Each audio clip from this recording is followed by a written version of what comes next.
Hello, everyone. Welcome on back to the GSMC Football Podcast Tuesday edition. Hope you guys had a wonderful rest of your night last night and wonderful day today. Thank you once again for tuning in to the show. We've got a good one for you tonight. We've got a Baltimore Ravens talk at the beginning of the show. We're going to start taking a look at the best and worst case scenarios for the Baltimore Ravens. So we're talking a little bit about that. Also, we've got some college football talk. We're going to talk a little bit more Big Ten. We talked some Big Ten yesterday's show. So tonight we're going to do Penn State and Oregon, a season outlook for both of them. And make sure that you stick around for later in the show where we have a pretty interesting topic at the end of the show. I'm going to list 5 guys, not in any particular order, but 5 guys that are not currently in the Hall of Fame as they're not quite eligible just yet. But we're going to talk about whether or not we believe, or I believe, they should be first ballot Hall of Famers or whether they'll get in or not. So we're going to talk a little bit about that. So definitely stick around for that. But before we start, I would like to ask that you guys like and follow the show. If you've got a question during the show that you want to ask, just go ahead and hit the super chat. Your input is a big part of what makes this show great after all. And we do always appreciate any kind of, interaction with each other. So I definitely would appreciate if you guys would do that. Whether it's a quick comment, it doesn't have to be anything serious, quick comment, thoughtful question, or an opinion that you just have to share. Don't hesitate to drop it in the chat. And if you want to make absolutely sure that your message stands out and gets featured on the show, just go ahead and click the $sign at the bottom of the chat box to send in your super chat. This guarantees that your message gets on the air, and it's also a fantastic way to support our channel. We rely on your support to keep bringing you the sports content that you love, and we appreciate every bit of your support. So go ahead, let us know what you're thinking. Hit that super chat button. Keep this show interactive and exciting. And if you prefer, you can always go to the website, GSMCsports.net, to tip, donate, and leave a comment or a question there. We couldn't do what we do without your amazing support, and we're thankful to have you guys as part of our community. So once again, that website is GSMCsports.net if you want to tip, donate, or leave a question or a comment there. So, all right, so let's go ahead and get into the first segment of our show tonight. We're going to talk a little bit about the Baltimore Ravens. Yesterday's show, we talked about the Steelers and their best and worst case scenarios. We kind of went over what could go wrong and what might go right, depending on how the season shakes out. So we're going to kind of do the same thing with the Baltimore Ravens today. So obviously, just a quick recap of what the Ravens did last year. They, of course, were knocked out by Buffalo in the divisional round of the playoffs because of that dropped pass, that 2-point conversion dropped pass by Mark Andrews, basically sealed the deal for them there. And so they were unable to, seal the deal and get to the Super Bowl. They did have a good regular season, though. They had Derrick Henry, who was a big addition to that offense, of course, making that offense even more dangerous than it already was with Lamar Jackson. And Lamar Jackson having a pretty, MVP-like season last year with over 40 touchdowns and 4 interceptions. He was fantastic last year. So their worst case scenario seems to be now is just not making it to the Super Bowl, So, or in any case, we'll get more into it. But let's just take a look at a few things, some key additions that they've had to the team this past offseason since losing in that divisional game to Buffalo. In the offseason so far, they have added DeAndre Hopkins. That's one of the more notable ones. They also added a backup quarterback in Cooper Rush. He signed a 2-year deal. Hopkins signed a 1-year deal. And they also re-signed a couple guys on offense. Ronnie Stanley, the most notable along the offensive line that has re-signed, and they signed him to a 3-year deal. Defensively, they signed a couple of guys too in the defensive secondary. Cornerback Chidobe Awuzie, he signed a 1-year deal, and linebacker Jake Hummel signed a 1-year deal also. And they also re-signed Patrick Ricard, the fullback, who's obviously very, very good and has been for his whole career. And one of the things that they did also is release Marcus Williams, the safety. So leaves a little bit of a need for some depth on that back end there. So those are just kind of all the things that they have done in the off season so far this year. But moving on into what they could possibly be facing this coming year. Obviously, the best case scenario for the Baltimore Ravens is they get to the Super Bowl and they finally win it. And, Lamar Jackson is finally remembered as a champion and not a quarterback that is really good in the regular season but can't win the Super Bowl. There was been a few quarterbacks like that in history. Peyton Manning was even like that for a time when he was in Indianapolis until he, eventually did win his 2 Super Bowls, one in Indianapolis and then, of course, one in Denver. But Lamar Jackson definitely doesn't want to be like that in terms of, being known as that quarterback that can get to the playoffs and is usually very good during the regular season and all that. But then once you get to the playoffs, they can't, get over the hump. They may win a couple games here and there, but they can't actually get past, whoever it may be, whether that's Buffalo or Kansas City a couple of years ago when they were the number 1 seed. And that was another thing that, was pretty, it's a pretty, bad way to end your season a few years ago when they were the number 1 seed with a 14-2 record. They lost to Kansas City in Baltimore, so that was about as close as they've ever gotten to a Super Bowl. And last year they kind of took a little bit of a step back by losing in the divisional round in a game where Lamar Jackson did turn the ball over twice in the first half, but did, turn it around in the second half, but it was just not enough as they were unable to get past Buffalo.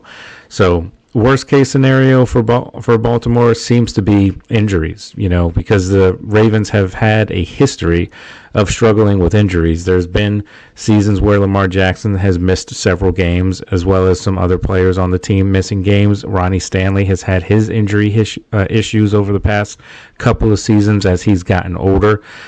He's still a solid left tackle, but, there is that age factor that is there, and the fact that he has had some injuries over the past couple of years. So their biggest, concern really is if they can just stay healthy, which last year they were able to. And, the past couple of years, they were really largely able to stay healthy. But they have been a team that struggles with injuries in the past. So if they can stay healthy, they can, they'll be in the playoffs. I have them picked to win the division in the AFC North. So they'll have at least a home playoff game if everything shakes out the way, they want it to. And adding DeAndre Hopkins to pair alongside Rashad Bateman, and then, of course, their number 1 receiver, Zay Flowers, that adds depth to a wide receiver room that Baltimore is now starting to build up more, because the Ravens for a long time there were known as a team that didn't necessarily draft wide receivers that much. The last big name receiver that they had before getting, of course, Zay Flowers and all that was back when they had Anquan Bolden when they went and won the Super Bowl with Joe Flacco.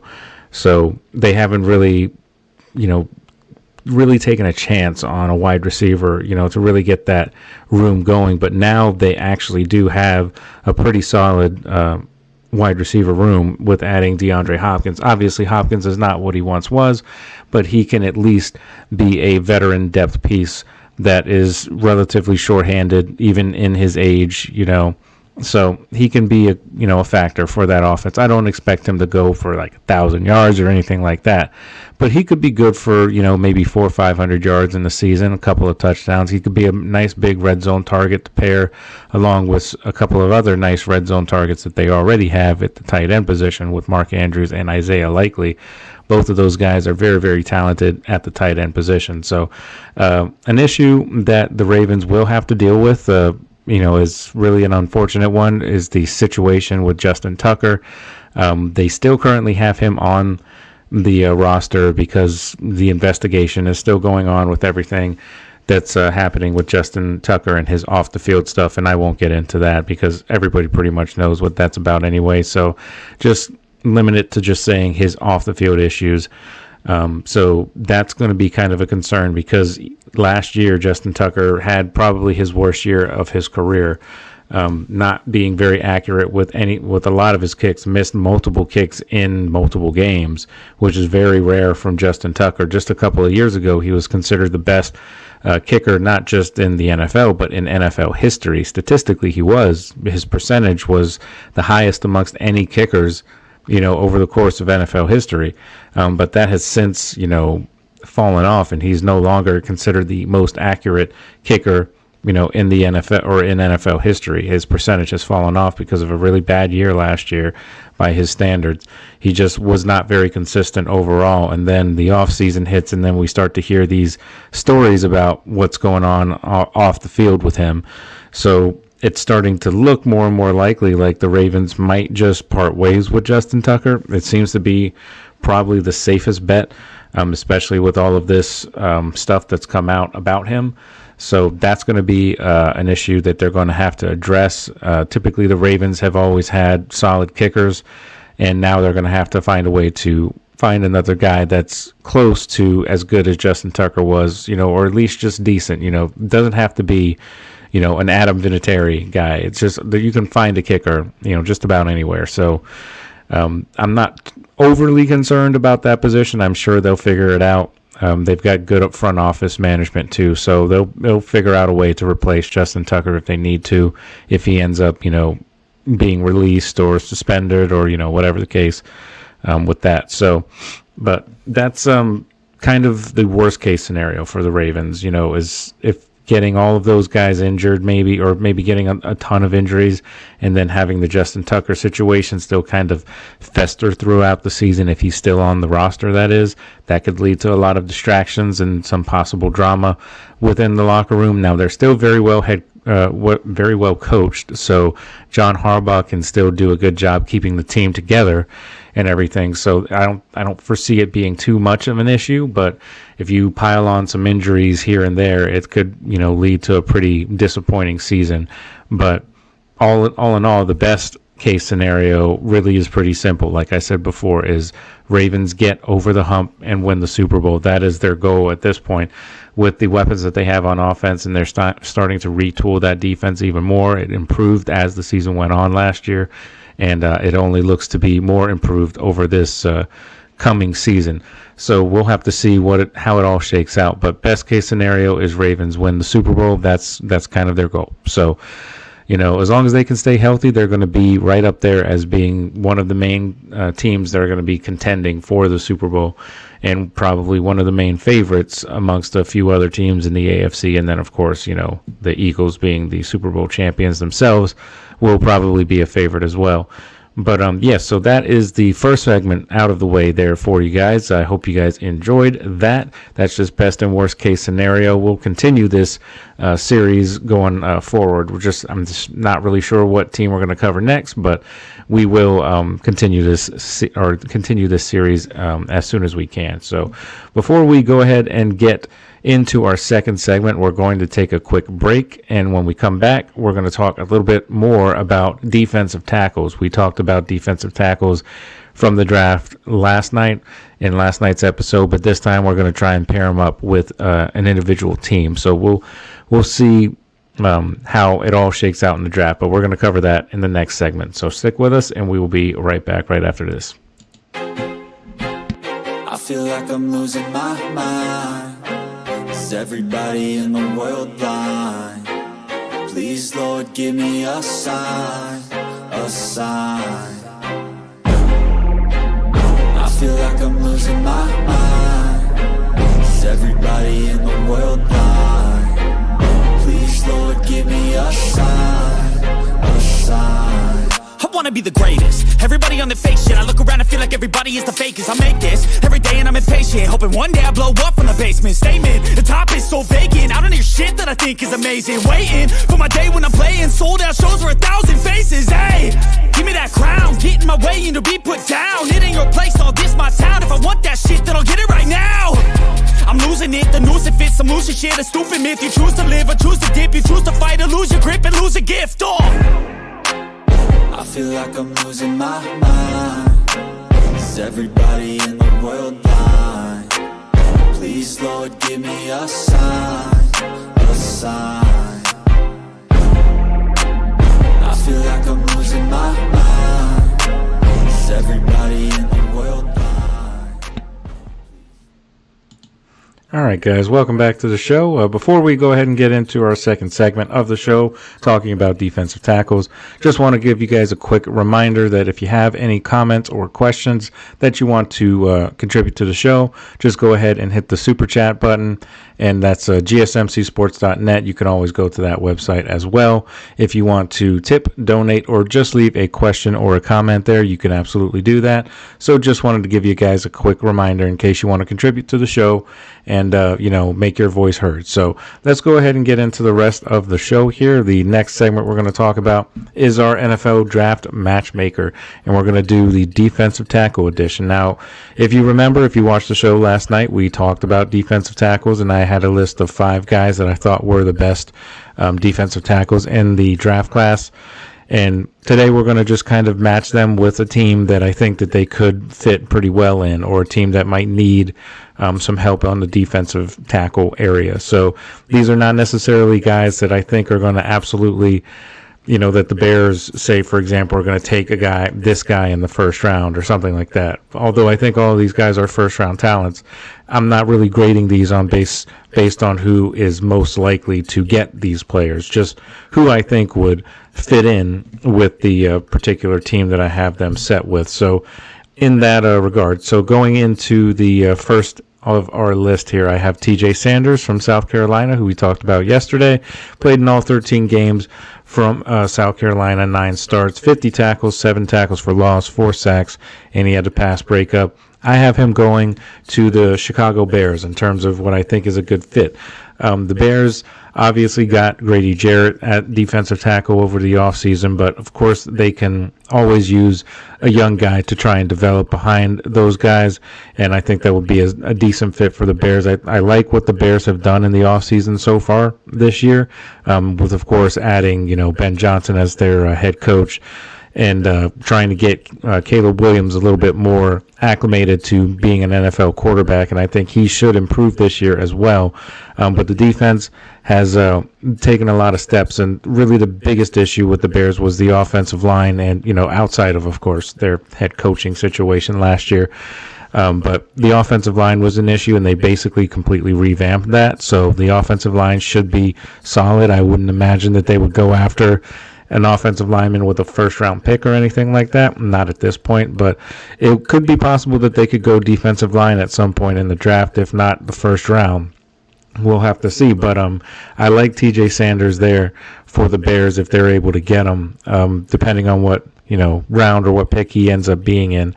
But that's just going to be another piece of the Bears just trying to rebuild that team and finally get them back to a competitive state the way they used to be and several years ago. But yeah, that's who I like there for the Bears. TJ Sanders, South Carolina. Moving on, I have Derek Harmon from Oregon, and I think he would be a good fit in Pittsburgh. And that's who I have him going to. And I honestly believe that he might end up going to the Steelers with the 21st pick in the draft in a couple of weeks. Just because they have had, towards the end of last year anyway, they had significant problems stopping the run, particularly against Derrick Henry. They had a game in which, towards the end of last year, that they gave up over 150 yards to Derrick Henry. I believe it was actually over 180. And then on the very next time that they played them, it happened again. And they, as a team, collectively gave up 299 yards rushing against Baltimore in that wild card playoff loss. So that obviously is something that they would need to upgrade. I do also believe that corner is an important position that they need to upgrade alongside Joey Porter Jr., but they did sign Darius Slay, but he is also up there in age, so I don't know if you're going to have him be your every down starter. Possibly, maybe you throw him in on some packages as well, because he was still very, very productive last year for Philadelphia. So, but it's just the issue is his age. You don't really know when somebody's going to just have their game fall off a little bit. And Slay is not in his prime anymore. He's still effective, but you got to have a guy that's going to be coming up, behind him basically, because if you draft a rookie corner, then you can have him sit behind Darius Slay and just have him come in on packages, and Slay could help him develop, as well as Joey Porter Jr., because Joey Porter Jr. now would be in his third year coming into this upcoming season. And he's been kind of hit and miss here and there. He had a very good rookie season, and he was relatively solid. He was their best cover corner last year, but he kind of had issues with penalties and things like that. So he could still use a little bit of fine tuning as well. So that kind of makes me think that maybe the Steelers go Derek Harmon, because Derek Harmon should be available, I believe, at that point. And I mean, if he's not, there's still plenty of other guys they can choose from. But Derek Harmon from Oregon, he is a very good player. We talked a lot about him yesterday in the segment about defensive tackles, about how strong and quick he is for a guy his size as well. And he's able to shed those blocks. And, he can make plays on the ball, and he's very instinctual too, which is exactly what, the Steelers defensive line needs, especially with Cam Hayward still playing at an all-pro level like he did last year. He's another guy that's kind of up there in age, so you don't really know how long you're going to get that kind of production out of Cam Hayward. So it's best to try and build on a very deep defensive tackle class. You want to build up your defensive line and get them younger while still kind of keeping them competitive at the same time. And I think Derek Harmon could absolutely do that for the Steelers if they were to pick him, with their 21st pick, or maybe if they can find a way to trade up into the second round, and maybe they can get him there, depending on how the rest of the draft shakes out, of course. But that's who I have for the Steelers. Number 3, I have Kenneth Grant from Michigan, and I have him going to the Jets. And the Jets, originally you would kind of think that maybe they could go quarterback, but since they signed Justin Fields, don't think that quarterback is really on their radar anymore.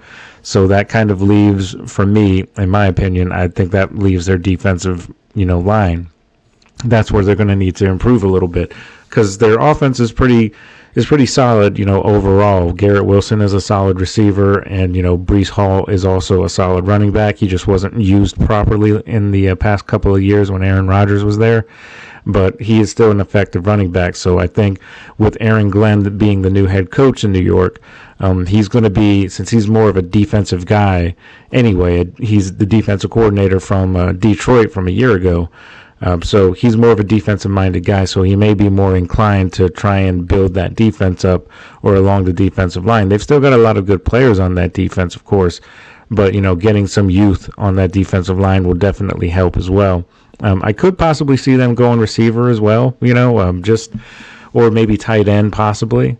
Tight end would probably make more sense than receiver, to be quite honest, but I think defensive tackle is still an option for the Jets, and Kenneth Grant was a part of that duo on that defensive line from Michigan, led by Mason Graham, of course, that were, one of the better duos in college football last year. And, he's a third-team All-American, of course, second-team All-Big Ten from last year. He's pretty durable. He started all 12 games that they played in last year for Michigan. And, we talked about him yesterday. He's, one of the top prospects in the NFL draft this year. So I think the Jets do have an opportunity to be able to get him. And I think their defense would be a lot better, with him, because he would be able to develop in a pretty good defensive environment with that coaching staff being more aimed towards defense, with, Aaron Glenn being the head coach there. So I like Kenneth Grant to the Jets there. So moving on to the next guy on our list here, and that is Walter Nolan from Ole Miss. And we had him ranked as the second best defensive tackle prospect when we did this ranking yesterday.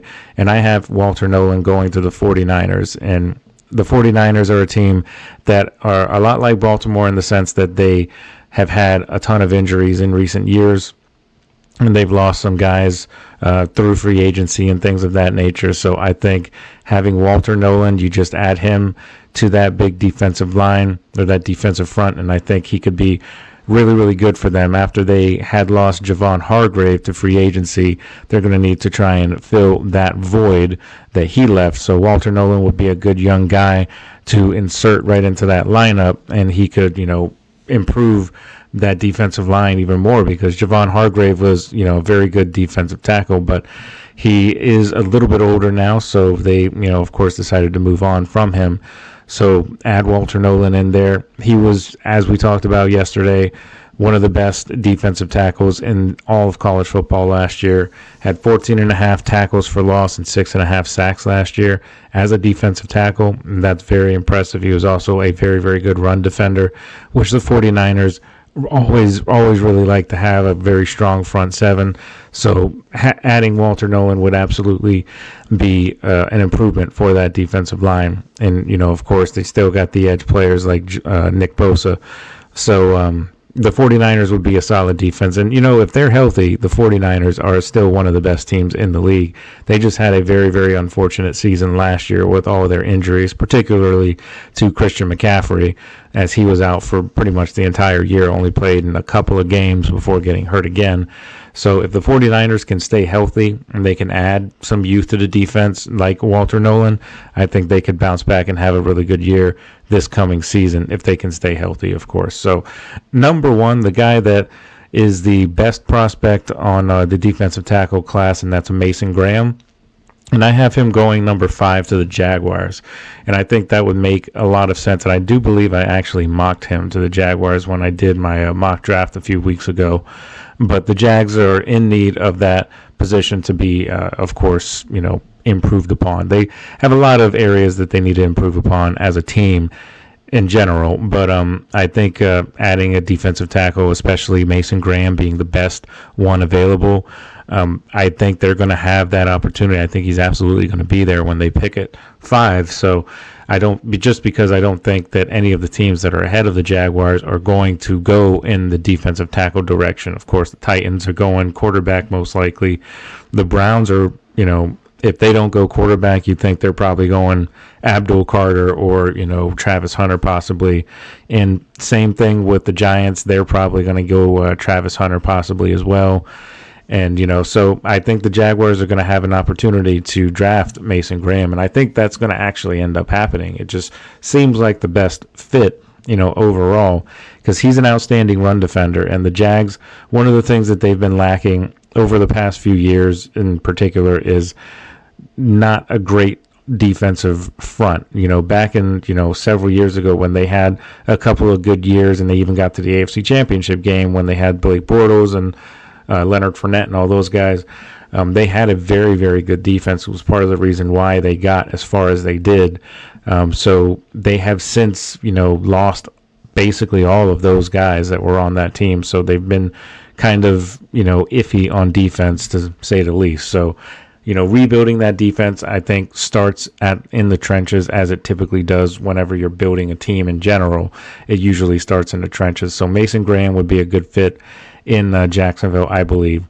And hopefully they, with their new coaching staff and everything, a whole new regime there, they're looking towards maybe some positivity, maybe some optimism, but they still have a few things that they need to do to really get over the hump in general. So those are my lists. I had Mason Graham going to the Jaguars, just to review. I have Walter Nolan going to the 49ers, Kenneth Grant to the Jets, Derek Harmon to the Steelers, and TJ Sanders to the Bears. So if you agree with any of those or disagree, definitely let me know, and we can chat about it. But otherwise, we're going to take another break here. But when we come back, we're going to get a little bit into college football. We're going to do our college corners, start with Penn State, and then in our fourth segment, the one right after that, we're going to talk a little bit about Oregon Ducks football as well. So stick with us, and we're going to be right back right after this. Looking for your daily fix of sports talk without having to pay for it? GSMC Sports Network is available on YouTube. Just search GSMC Sports Network. Get your fix of daily sports talk shows on YouTube, absolutely free. NFL, college football, NBA, MLB, MMA, UFC, fantasy football, and so much more. GSMC Sports Network has shows running all day long, with new sports shows starting every 2 hours. Just like on your favorite cable sports channel, except GSMC Sports Network is absolutely free. Just search GSMC Sports Network on YouTube to catch one of your new favorite shows, like the GSMC College Football Podcast, Chip Shot Football Podcast, Hoops and Heels Women's Sports Podcast, GSMC Basketball Podcast, and so many more. Check it out for yourself. GSMC Sports Network, now available on YouTube absolutely free. Search GSMC Sports Network on YouTube right now.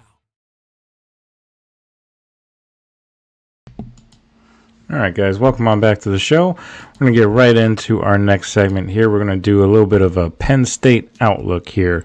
Obviously, Penn State last year, they got pretty close to getting to the national championship game. They lost to Notre Dame in the college football playoff, and obviously they want to try and improve upon that, and they still have a pretty loaded team, one of the better rosters overall in the entire college football landscape coming into this year.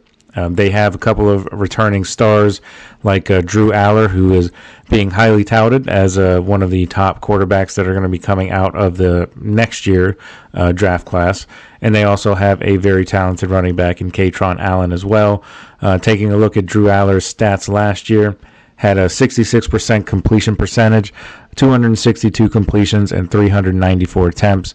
He had 3,327 yards, 24 touchdowns, and 8 interceptions.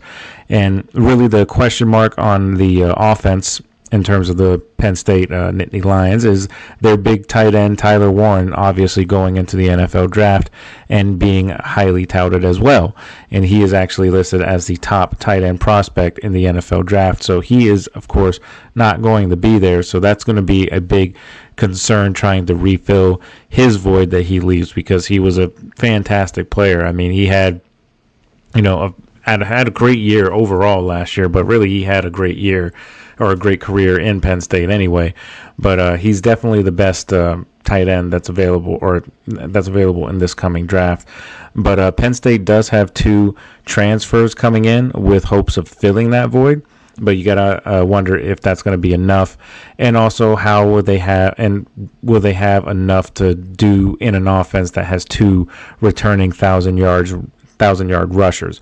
So you don't know how involved they're really going to be. If it's anything like it was last year with Tyler Warren, then you have to think the tight ends are still going to be involved pretty well, despite the fact that they still have those really good running backs that are both returning, and they do have some receivers that are going to be on the team, because that's been kind of lacking for Penn State over the past couple of years, as Drew Aller hasn't had a ton of guys to throw to outside of Tyler Warren. It's really been Warren that's kind of carried the offense on their back, so they're going to have to try and find a way to create offense without Warren being on the field.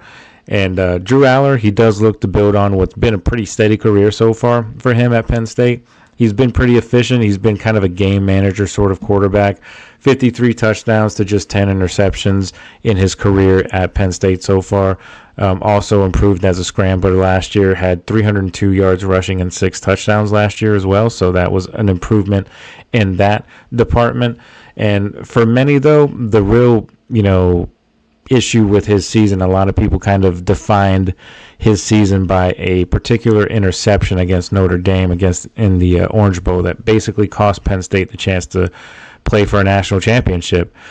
So really that was, it was a really bad interception. I specifically remember watching that game too, and it was, a heartbreaking interception, kind of, sealed the game for Notre Dame essentially.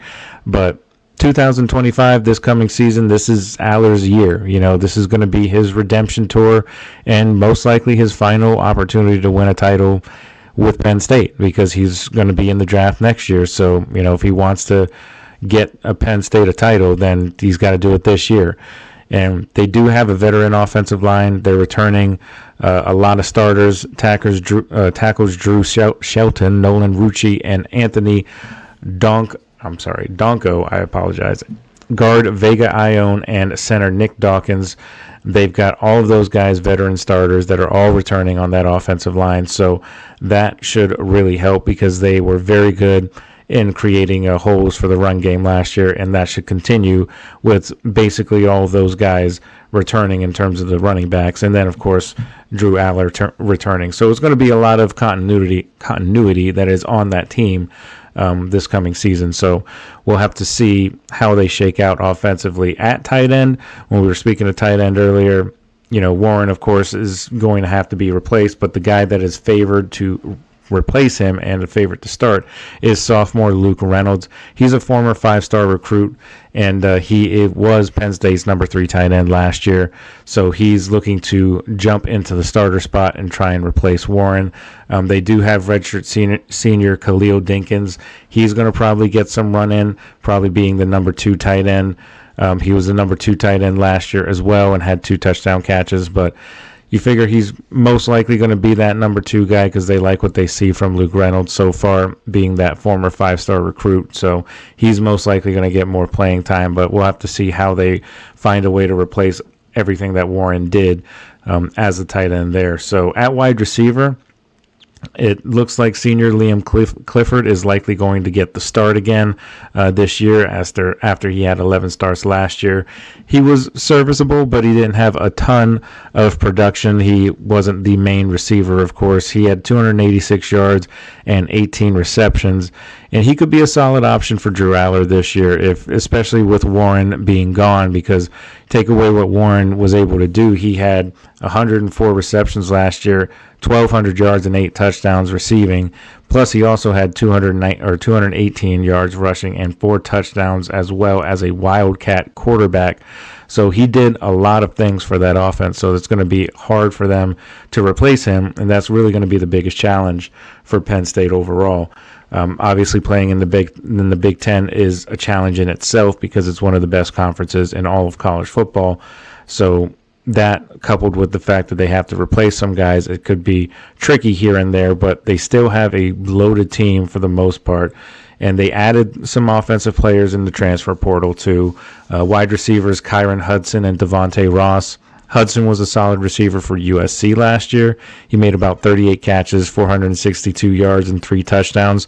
Not numbers that are going to blow you away or anything like that, but still there's, room for growth there. And plus he's still a young guy, so, there's opportunity for him to be even better next year, of course. So we'll have to see what he does. Devontae Ross, on the other hand, he's coming off of an 1,000-yard season at Troy, and he is a speedy receiver. He's a pretty short receiver, probably would work him in the slot a little bit at 5'11", 161 pounds, but he's speedy. He's elusive, and that's the kind of guy that you want in that slot position. So the Penn State Nittany Lions could absolutely use him for sure.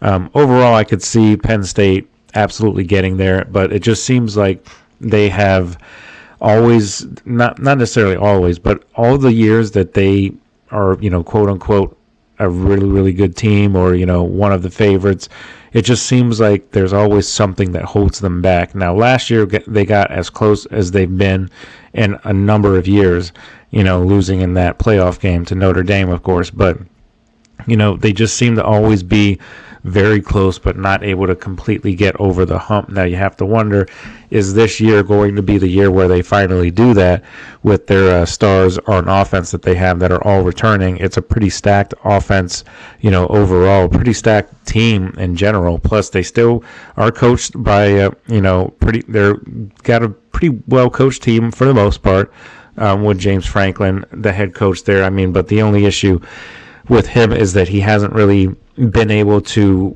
really get over the hump. He's shown a little bit that he can win a big game because they did win a playoff game last year, but he just hasn't really shown that he can get all the way there and win the best or the biggest games of the year when they matter the most. So that's going to be a big challenge for Penn State going forward. We'll have to see if they end up getting there and finally getting over the hump and seeing if Drew Aller can really have a tremendous year, because he's going to be playing for a career in the NFL. So you got to think that he's going to want to come out firing for sure.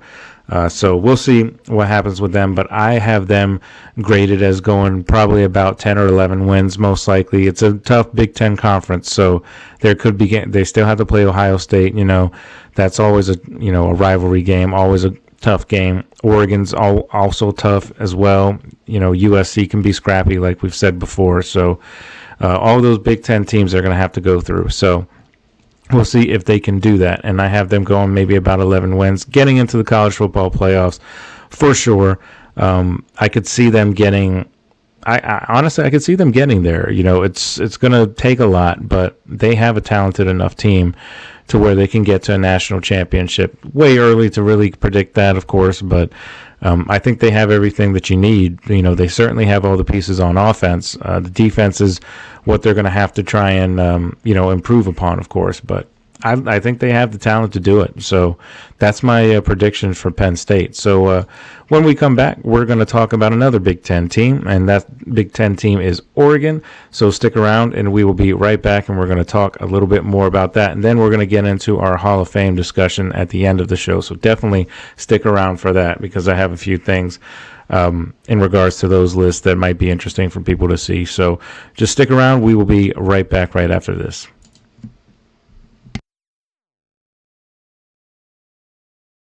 For the best and latest podcasts available anywhere, go to the podcast app on your cell phone and type in GSMC to access free content-rich podcasts on health and wellness, book reviews, sports, entertainment, relationships, social media, movies, technology, finance, and even weird news. Subscribe and download the GSMC Podcast Network's family of shows, available everywhere podcasts are found.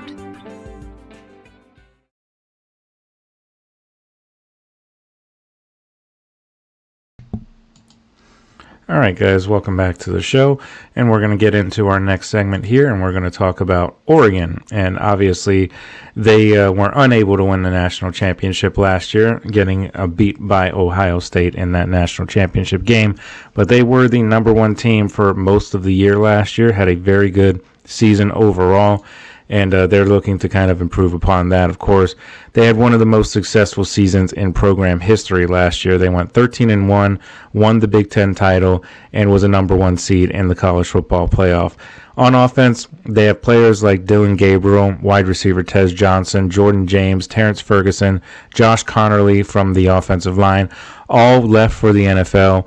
And on defense, they lost some guys as well to the NFL draft. Guys like Jeffrey Bassa, Jordan Birch, Derek Harmon, and Jabbar Muhammad. They all move on. And this year is going to be one of the few years that the head coach has really had an opportunity to try and see how he can perform without a ton of, that experience that he's had in the past few years that he's been the head coach there. So Dan Hanning has typically always had Dylan Gabriel, or, then he had Bo Nix before that, guys who have played a lot of football, guys who are very experienced, and he's not really going to have that this year. So there's going to be some young guys, some turnover.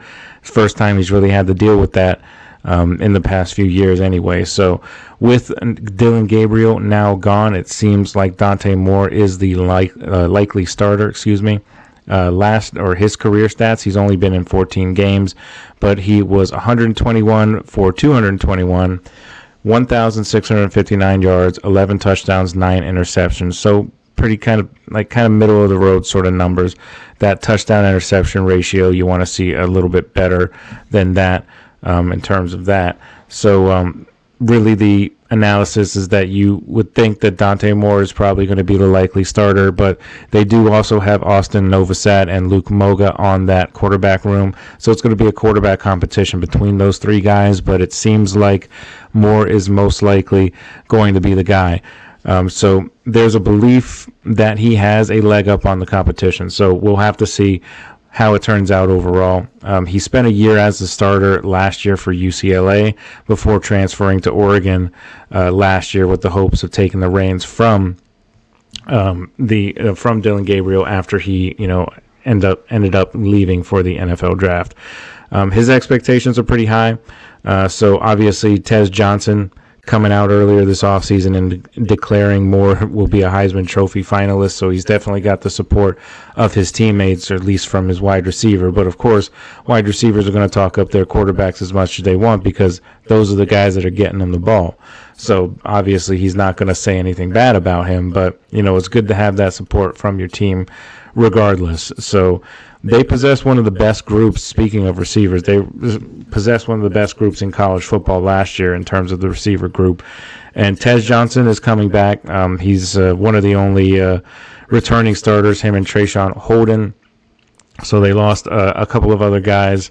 So they're going to have to try and bounce back from that, of course. But in his time as a Duck, Tez Johnson, that is, he's had 169 catches for 2,080 yards and 20 touchdowns, whereas Trayshawn Holden, 128 catches, 1,740 yards, and 18 touchdowns. So Holden turned into a pretty solid number 2 receiver last year and had a career high in catches of 45 catches. He had 718 yards last year and added 5 more touchdowns to that resume of his. So he's got the size and speed that you want at receiver, and he has a good chance of being selected in the NFL draft as well. So with those guys are actually, I said returning, and I actually meant that they are departing. I apologize. But those 2 guys, of course, not going to be available there. So Evan Stewart, though, he's going to be returning for that offense.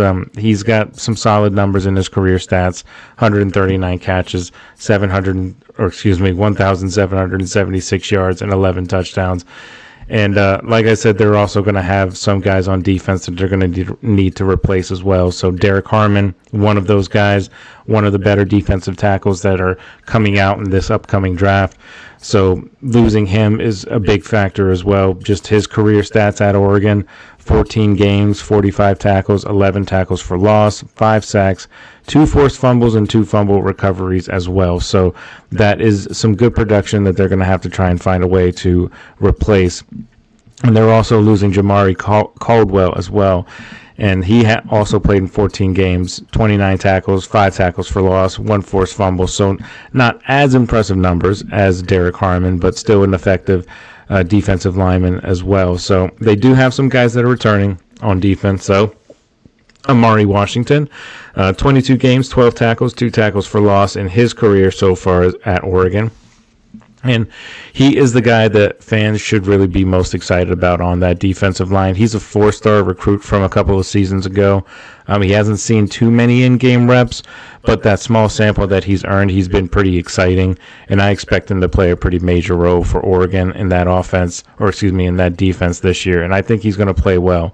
So that's going to be a big part of what their defensive line is going to look like. But like I said before, the roster turnover is a big concern with guys like Dylan Gabriel, Tez Johnson, Jordan James, and defensive players like Jeffrey Bassa and Jordan Birch. All of those guys, as well as Derek Harmon. So those guys need to be replaced, of course, so it's going to be tough to go ahead and do that. But, with Oregon being in the Big Ten, obviously they won the Big Ten title last year, but the Big Ten seems to be more and more improved with each year. So with the Oregon having so much turnover, that's also going to be a challenge. Now they're still going to be considered one of the top teams in the country this coming season, but it's just going to we're just going to have to wait and see in terms of how they're able to perform in the Big Ten overall. But Dan Lanning, the head coach, he's entering his 4th season as head coach, and he has promoted multiple members of his coaching staff, including Drew Mehringer to co-offensive coordinator. So they're trying to get as much eyes on that offense to try and make it a smooth transition into the younger quarterback now that both Bo Nix, leaving a couple of years ago in the draft, and then Dylan Gabriel in this upcoming draft. So spring football obviously is going to be a thing to watch as spring football is still in full swing as we speak right now. So it's going to be crucial for the Ducks to develop that chemistry, especially between that new quarterback and his wide receivers. So it's going to be a challenge for them for sure. If you take a look at some of the key matchups for Penn State, they've got, of course, or I said Penn State, excuse me, they've got Oregon, who has to play Penn State, and that obviously is going to be a very interesting game. That could be a season-defining game right there, because Penn State, like we mentioned in the last topic there, they are slated to be one of the better teams in college football and could be a favorite to win the national title this year. And Oregon and Penn State, both of those teams are talented teams, so it should be an interesting game when those two teams play, and we'll kind of get an idea of where Oregon is, if they're able to, hang with Penn State, or if they're able to even upset them and beat them, because it would be an upset because Penn State is returning a lot more talent than Oregon is. So we'll see what happens with them. So like I said before, their wide receivers are, they're younger guys, but they're still guys that have some experience So if they can just, replace those guys like Tez Johnson, and they can be solid and develop that chemistry and be able to just grow as the season goes along, then they could end up being a pretty solid group for Oregon and for their young quarterbacks as well. So overall, they should be a national championship contender, I would think, but they will need to address those challenges of that roster turnover. Like I said, that's really been the biggest issue for them, but they're going to transition. Well, they have transitioned into the Big Ten relatively smoothly with winning the Big Ten championship last year. So they would look to continue that as they continue to grow this team. But like I said, spring is going to be very crucial for the Ducks. If they can develop all of those young guys, they can really turn into another team that's challenging for a national championship later this year. So we'll see what happens with Oregon. But so that's going to cover it for for Oregon's outlook. I have them kind of pretty similar to what they did last year, maybe not so much going to a national title. I don't have them going to the national championship game. I think they could be a playoff team, though, but I think they're more fringe playoff team than anything. I think they could get in, but I don't think they do too much. It's not going to be as talented a team as they had last year, just plain and simple.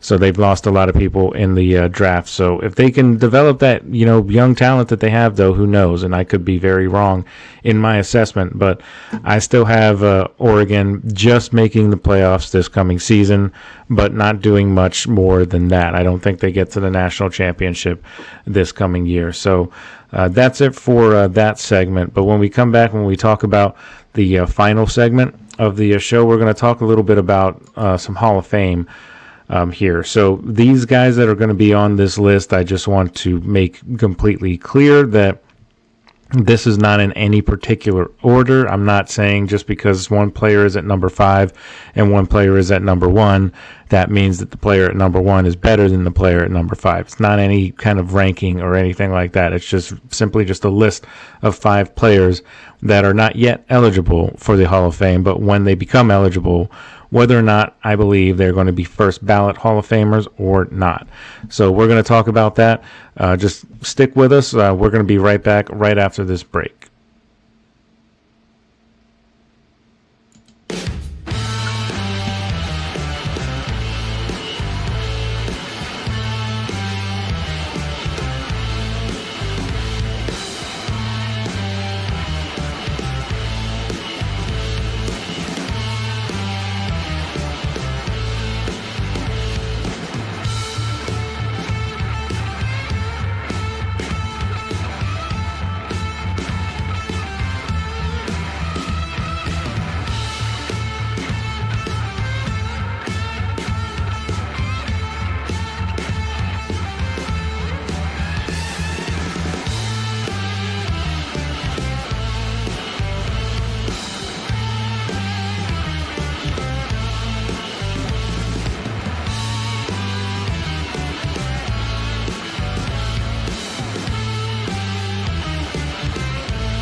All right, guys, welcome back to the final segment of our show tonight, and we're going to be talking some Hall of Fame on who is a first ballot Hall of Famer and who is not. I've got a list of 5 separate players, and we're going to just kind of talk about whether or not I believe that they are first ballot Hall of Famers or not. So we'll get right into that with our first player that we have up is Ben Roethlisberger, Pittsburgh Steelers quarterback, of course, and I'll just get it right out of the way. I do believe he is a first ballot Hall of Famer, 2-time Super Bowl champion, 5th all-time in NFL career passing yards, 64,088, 8th all-time in touchdowns with 418, and 5th all-time in completions with 5,440 among quarterbacks with a career of 1,500 attempts at least. So he is also the first quarterback to throw for 6 touchdowns in back-to-back games, went undefeated as a rookie starter, went 13-0 before losing in the AFC Championship game to the New England Patriots. Then he won a Super Bowl in his very next season, and then a couple of years after that won another Super Bowl and went to a third in 2010 and ultimately lost to Aaron Rodgers and the Green Bay Packers there. So he's had a very accomplished career, and I think there's no doubt in my mind or in anybody else's mind that he is a first ballot Hall of Famer. His record speaks for itself. He's been on stretches where he's looked just absolutely unstoppable at times. The best time, or the best part of his career, was actually when Todd Haley was the offensive coordinator, because he was able to help Ben Roethlisberger develop into getting the ball out of his hands a little bit faster. I mean, he was still always a backyard quarterback, and he was going to make plays and extend plays the way he could, because he wasn't the type of guy that was going to outrun you or anything. But there's a reason that they called him Big Ben. So he was a very strong, very big quarterback. So his way of avoiding, sacks and things like that was really just, shoving defenders to the ground, just with his strength and being unable to be taken down. You would see guys hanging off of him, and he would still chuck it 20, 30 yards accurately for a first down. And, he would do those types of things all the time, or dance around the pocket just to make plays. And he was one of the most fun quarterbacks to watch. And also, if you're a fan of the Steelers like I am, one of the most stressful quarterbacks to watch too, because you could be, going different emotions when you're watching Ben play. You can stress out because he's about to get sacked, and then, all of a sudden he throws a 60-yard bomb for a touchdown, and then it's, euphoria. So he was a legendary quarterback. He is the all-time leader in passing yards in Steelers history and fifth all-time in NFL history. So he has basically all of the records in Pittsburgh history, surpassing Hall of Famer Terry Bradshaw. The only thing that he did not do to that surpassed Terry Bradshaw was the amount of Super Bowls that he won. Terry, of course, won 4. Ben won 2, went to 3, and had plenty of opportunities to win, more Super Bowls. It just didn't really work out. And they got to the AFC Championship game several times under Ben Roethlisberger, but only 3 of those were they able to win those AFC Championship games and get to the Super Bowl. But they had plenty of opportunities to do it. So he was a fantastic quarterback throughout his entire career, and he is a first ballot Hall of Famer for sure. So moving on to the next guy on our list is a guy that came from the same draft class as Ben Roethlisberger, and that is Eli Manning. And Eli Manning is an interesting case himself, because he, when you look at his numbers, they are relatively impressive. He was 7th all-time in completions with 4,895, and also 7th all-time in touchdowns and passing yards as well. 57,023 passing yards, 366 touchdowns, and he also holds all of the New York Giants records for the most part, franchise records for yards, touchdowns, completions, and games started. Of course, he's won 2 Super Bowls, and he has one of the more, or those teams have one of the more, memorable Super Bowl wins, because the one Super Bowl win, both of their Super Bowl wins came against New England, but the one in particular was the season in which Tom Brady had Randy Moss, and that loaded team that went undefeated in the regular season got to the Super Bowl, and then the Giants just completely shut them down with a crazy good defense.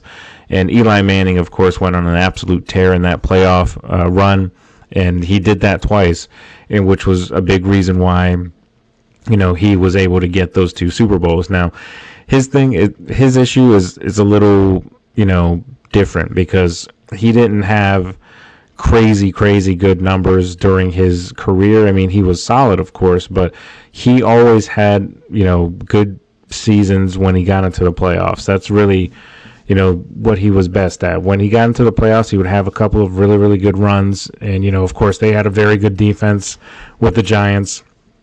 But I do think that he would probably be first ballot. And I honestly think it's because he's a 2-time Super Bowl champion and his last name is Manning. If he was any other quarterback, I think he probably is not a first ballot Hall of Famer.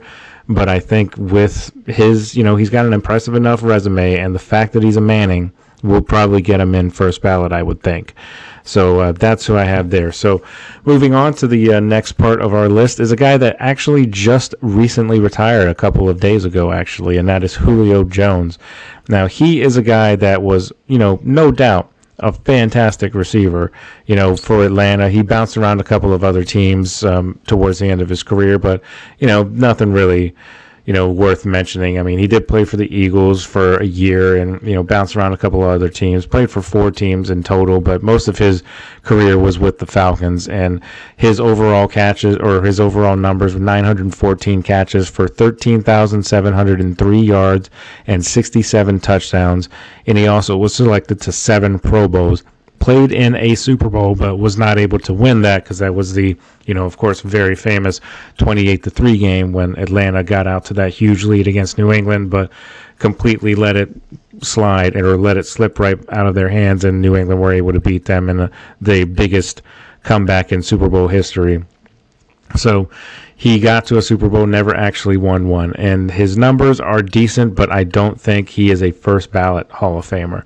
I think he was a tremendous talent, and I think that he is a Hall of Famer. I think he'll get in eventually, but I don't think he's going to be, I don't think he'll get in with his first year of eligibility, which will be in 5 years' time, of course, with him retiring just a few days ago. So Julio Jones, I mean, there was, of course, that game that he had several years ago when he was at Atlanta where he had something crazy like almost 300 yards, if not more than 300 yards receiving, and he was just all over the place. That was a really memorable game when you talk about Julio Jones. But yeah, I just don't think that he's a first ballot Hall of Famer just yet. I don't think he's a first ballot Hall of Famer at all. I think he is going to get in, but just not with that first year of eligibility. So moving on to the next guy on my list I have is Larry Fitzgerald. And Larry Fitzgerald is one of the most short-handed receivers in NFL history. He rarely dropped anything at all. I can't honestly think of a catch that he dropped. I'm sure he's dropped catches or dropped passes in his career before, but he was so short-handed that it was very, very rare that it ever happened. But his NFL career finished with 1,432 receptions, 17,419 receiving yards, or 492, receiving yards, and 121 receiving touchdowns. And he was ranked second all-time in receptions and yards and 6th in touchdown catches. I think Larry Fitzgerald is a first ballot Hall of Famer. I do believe that. He was another guy that did not win a Super Bowl. He did get to one, and he lost to the Pittsburgh Steelers back in 2009. But if the Cardinals would have won that game, he's probably the MVP of that game, to be honest. He had a tremendous game in that Super Bowl. But I think he's absolutely a first ballot Hall of Famer. Taking a look at some of his accolades, we already went through his numbers, of course. He was an 11-time Pro Bowl selection, 3-time All-Pro, and he actually won Walter Payton Man of the Year once as well. He was drafted 3rd overall in the first round by the Cardinals out of the University of Pittsburgh way back in 2004, and he had his jersey retired at the University of Pittsburgh too, which was kind of a fun little piece of information there. But he ranks 2nd on ESPN's list of the 50 greatest wide receivers of the past 50 years. So he's absolutely got everything that you would want out of a wide receiver that you would need. So I think he's a first ballot Hall of Famer for sure. But moving on to the last guy on our list is a guy that comes from the same draft class as Ben Roethlisberger and Eli Manning, and that is Phillip Rivers. And Phillip Rivers, there's no doubt in my mind that he is was a great quarterback, and he will probably get into the Hall of Fame, but I don't think he's a first ballot Hall of Famer. He's just not there, I don't think. I think he was very good, and he was always fun to watch because his trash talk was, always fun to listen to whenever he was mic'd up.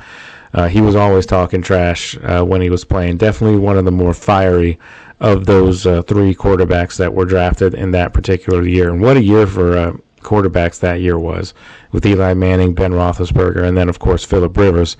And Phillip Rivers and that whole situation got, started. His career got started on kind of an interesting note because the Chargers originally drafted Eli Manning, but then there was a draft day trade that sent Eli Manning to the Giants and then Phillip Rivers to the Chargers. So 5th all-time in passing yards, 5th in passing touchdowns, career passer rating of 95.2, ranking him 12th all-time. Like I said, 5th all-time with that 63,440 yards, 421 passing touchdowns as well, also 5th all-time. And he's a consecutive regular season starts, 2nd all-time, having started every regular season game between 2006 and 2020. So he was very, very durable over the course of his career. And he was also the Chargers franchise leader in touchdown passes, passing yards, pass completions, and pass attempts. So he did everything for the Chargers, and he's absolutely a Hall of Famer, but he is just not a first ballot Hall of Famer in my book anyway. So those are my list of 5 players that I believe are or are not first ballot Hall of Famers. I do believe each and every person on this list is a Hall of Famer and will get in at some point. But some of them first ballots, some of them not so much. So we'll see as the years go by. I'm pretty sure Larry Fitzgerald's first year of eligibility is this coming year. And I believe Ben Roethlisberger and Eli Manning and Phillip Rivers, those guys, they're in a few more years, I believe. Roethlisberger, I think, is coming up. Or Eli Manning might be coming up sooner. I'm not sure. I'd have to look at that. But those guys, all Hall of Famers. But where they go in, we'll have to see. But that's going to be it for our show tonight. I hope you guys all enjoyed it. I certainly enjoyed talking about all of those different types of topics that we covered today. And once again, thank you guys for tuning in to the GSMC Football Podcast. We're, as always, presented by the GSMC Sports Network. And to show your support, you can always go ahead and find us on social media. Your support does mean a lot to us, so please remember to subscribe to the show and leave a positive review. Really does make a difference. We also, like I said, invite you to follow us on Facebook, X, TikTok, and Instagram for more content and updates. Thank you once again. Hope you guys all have a wonderful night, and we'll see you guys back here tomorrow, same time, same place on the GSMC Football Podcast. All right, guys, have a good one.